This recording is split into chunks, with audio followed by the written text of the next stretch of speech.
లో ఇవాళ అడుగుతున్నారు మమ్మల్ని, నువ్వు ఆర్థిక మంత్రి చేశావు, ఇన్ని సంక్షేమ కార్యక్రమాలు పెట్టావు, ఉచితంగా ఇస్తానంటున్నావు, డబ్బులు ఎక్కడయ్యి నీకు అంటున్నారు. నిజమే, డబ్బులకు ఇబ్బంది ఉంది. ఇబ్బంది ఉన్నా మాకు విశాలమైన మనసు ఉంది, మంచి ఆలోచన ఉంది.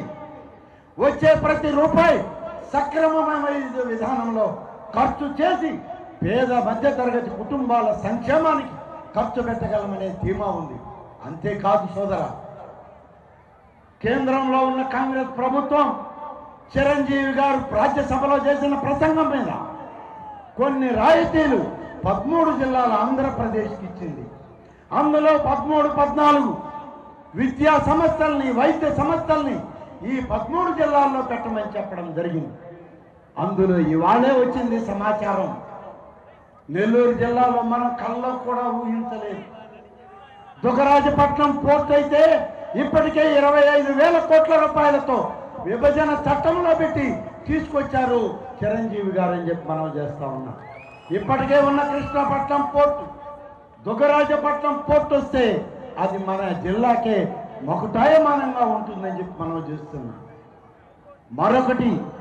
మరొక విద్యా సంస్థ నేనైతే నా కళ్ళలో కూడా ఊహించలేదు, ఐఐటి సంస్థ మన జిల్లాకు వస్తుందని. కేంద్ర ప్రభుత్వం నుంచి రాష్ట్ర ప్రభుత్వానికి సమాచారం వచ్చింది, నెల్లూరు జిల్లాలో ఐఐటి ఏర్పాటుకి 100 ఎకరాల స్థలం కావాలి, సేకరించి మాకు పంపండి అని చెప్పి. ఒక ఐఐటి మనకు వస్తే భారతదేశంలోని అన్ని వర్గాల ప్రజలు, అన్ని ప్రాంతాల యువకులు, ముఖ్యంగా 13 జిల్లాల ఆంధ్రప్రదేశ్లో మన బిడ్డలు, మీ బిడ్డలు ఐఐటి విద్యను సాధించడానికి ఒక సంస్థ ఇవాళ నెల్లూరు జిల్లాలో రావడం అంటే ఇది నిజంగా మన అదృష్టం. చిరంజీవి గారి రాజ్యసభలో చేసిన ప్రసంగ ఫలితం అని చెప్పి నేను చెప్పక తప్పదు. వారు గట్టిగా అడిగారు కాబట్టి ప్రధానిగా ఉన్న మన్మోహన్ సింగ్, కాంగ్రెస్ పార్టీ అధ్యక్షురాలుగా ఉన్న సోనియా గాంధీ ఆమోదించి నెల్లూరు జిల్లాకి ఇవ్వాలని.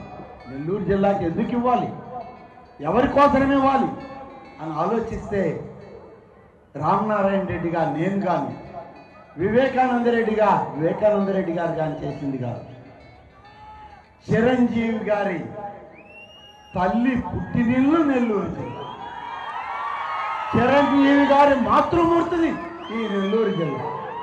అటువంటి మాతృమూర్తి, ఇటువంటి బిడ్డని ఈ దేశానికి ప్రసాదించినందుకు కాంగ్రెస్ పార్టీ ప్రభుత్వం ఇవాళ చిరంజీవి గారి ఆలోచన మేరకు, వారి యొక్క కోరిక మేరకు తన మాతృభూమిలో ఐఐటి దుగ్గరాజపట్నం పోర్టు మంజూరు చేశారని అంటే ఇది మనకు గర్వకారణం అని చెప్పి చెప్పుకోక తప్పదు.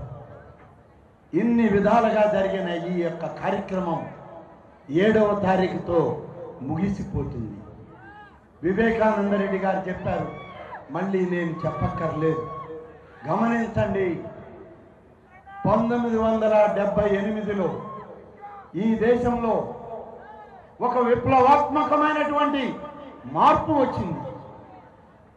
ఒక సంక్లిష్టమైనటువంటి పరిస్థితిని అధిగమించాం. ఆనాడు జనతా పార్టీ పేరుతో ఈ దేశంలో ఉన్నటువంటి భూస్వాములు, పెద్ద రాజకీయ పార్టీ నాయకులు అందరూ ఏకమై ఇందిరమ్మను పడగొట్టాలని చెప్పి ఒక ఆలోచన చేసి ఎన్నికల్లో ముందుకొచ్చారు.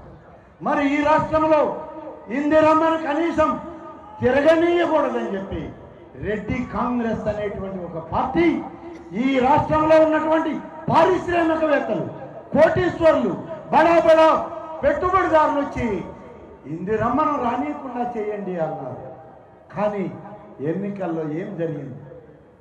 దళితులు, గిరిజనులు, బలహీన వర్గాలు, మహిళలు, మైనారిటీలు అందరూ కలిసి ఒక నిశ్శబ్ద విప్లవాన్ని తెచ్చారు, ఇందిరమ్మను గెలిపించారు, కాంగ్రెస్ పార్టీని అధికారంలోకి తీసుకురావడం జరిగింది. తిరిగి అటువంటి సంక్లిష్టమైనటువంటి పరిస్థితి ఇవాళ ఈ రాష్ట్రానికి వచ్చింది. 13 జిల్లాల ఆంధ్రప్రదేశ్లో అభివృద్ధి జరగాలన్నా, అనేక విద్యా వైద్య సంస్థలు రావాలన్నా, అనేక మౌలిక సదుపాయాలు ఏర్పడాలన్నా, ఈ రాష్ట్రం నవ్యాంధ్రప్రదేశ్ కావాలన్నా, స్వర్ణాంధ్రప్రదేశ్ చేయాలన్నా కాంగ్రెస్ పార్టీ అవసరం ఉంది అని చెప్పి నేను మీకు మనవి చేస్తున్నా. ఈ మేకతోలు కప్పుకున్న పార్టీలు, రాజకీయ పార్టీలు ఏవైతే ఉన్నాయో, బీజేపీతో నా బొందిలో ప్రాణం ఉండగా చేయగలపనన్న చంద్రబాబు నాయుడు ఇవాళ బీజేపీ ముసుగులో మన దగ్గరకు వస్తున్నాడు. ఏ ప్రభుత్వమైనా రాని నా మీద ఉన్నటువంటి కేసులు తీసేస్తే చాలు ఆ ప్రభుత్వానికి నేను అంటకాగుతానన్న జగన్ రెడ్డి కార్యక్రమం. ఇటువంటి పరిస్థితుల్లో రాజకీయ వ్యవస్థని తమ స్వార్థ ప్రయోజనాలకు వాడుకోవడానికి, తమ స్వార్థ ప్రయోజనాలతో ఈ దేశాన్ని ముక్కలు చేయడానికి, మతతత్వవాదంతో, మత ఛందసవాదంతో, ఉగ్రవాదంతో, తీవ్రవాదంతో, దోపిడీ వ్యవస్థతో ఆంధ్రప్రదేశ్ అభివృద్ధిని అడ్డుకోవడానికి ఇవాళ ప్రయత్నం చేసే ఈ రాజకీయ పార్టీలకి సరైన బుద్ధి చెప్పే సమయం ఆసన్నమైంది. ఆలోచన చేయండి అని చెప్పి నేను మిమ్మల్ని కోరుతున్నా. జగన్ రెడ్డి చెప్పాడు 5 సంతకాలు, 5 సంతకాలతో అభివృద్ధి అన్నాడు. నేను అడుగుతున్నా, మీరు కూడా అడగండి, మీరు కూడా ఆలోచన చేయండి. తండ్రి అధికారాన్ని అడ్డం పెట్టుకుని కాంగ్రెస్ పార్టీ ఇచ్చిన ముఖ్యమంత్రి పదవి తండ్రికి ఇస్తే ఆయన ముఖ్యమంత్రి పదవిని అడ్డం పెట్టుకుని ఒక్క సంతకం కూడా లేకుండా 1,00,000 కోట్ల దోపిడీ వ్యవస్థకి శ్రీకారం చుట్టిన జగన్ రెడ్డి 5 సంతకాలతో అభివృద్ధి ఎలా చేస్తాడు? ఒక్క సంతకం లేకుండా 1,00,000 కోట్లు దోచుకున్న వ్యక్తి 5 సంతకాలతో నవ్యాంధ్రప్రదేశ్కి వచ్చే నిధులలో 5 లక్షల కోట్లు దోచుకోవడానికే ఇవాళ తన రాజకీయ ప్రస్థానం అని చెప్పి మనం చేస్తున్నాం. కాబట్టి వీళ్ళు స్వార్థానికి తప్ప, తమ స్వార్థ రాజకీయాలకు తప్ప, తన అధికారం, తన డబ్బును దాచుకోవడానికి తప్ప, తన మీద ఉన్నటువంటి కేసులను ఎత్తివేసుకోవడానికి తప్ప ఈ రాజకీయాలు, ఈ ఎన్నికలు వాళ్ళు మరొక దానికి ఉపయోగపెట్టుకోవడం లేదు. చెంచల్గూడ జైళ్ళు అయిపోయినాయి. చెంచల్గూడ జైళ్లలో బెయిల్ రావడం లేదు.